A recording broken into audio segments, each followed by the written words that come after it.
In today's video, I am going to teach you how to add an AOL email account to Gmail. To get started, you will need to be on a computer, because these settings are easiest to access from the desktop version of Gmail. Open your web browser, go to Gmail, and sign in to the Gmail account where you want your AOL messages to show up.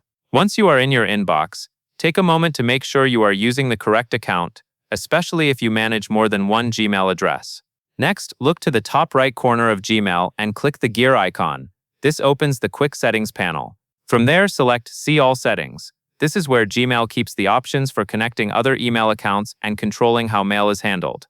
Across the top of the settings page, find and click the tab labeled Accounts and Import. This section is specifically designed for bringing in mail from other services, sending mail as another address, and managing linked accounts. Now scroll until you see the section called Check Mail from Other Accounts. In that area, click Add a Mail Account.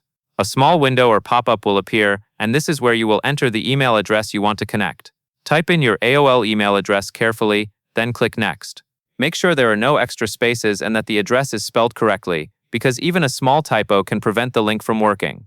On the next screen, choose the option that says Link Account with Gmailify, then click Next again. Gmailify helps integrate your outside inbox into Gmail, which can improve syncing and organization. This is also the point where Gmail may redirect you to sign in and confirm access. When prompted, sign in to the external email account and follow the sign-in screens.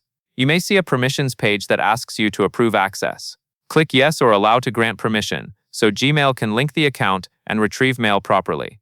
If you use extra security like two-step verification, complete any verification prompts that appear. After you approve access, you will be returned to Gmail. Your linked account should now appear under the same Accounts and Import area, and Gmail will begin checking for new messages based on its normal schedule. And that is all there is to it.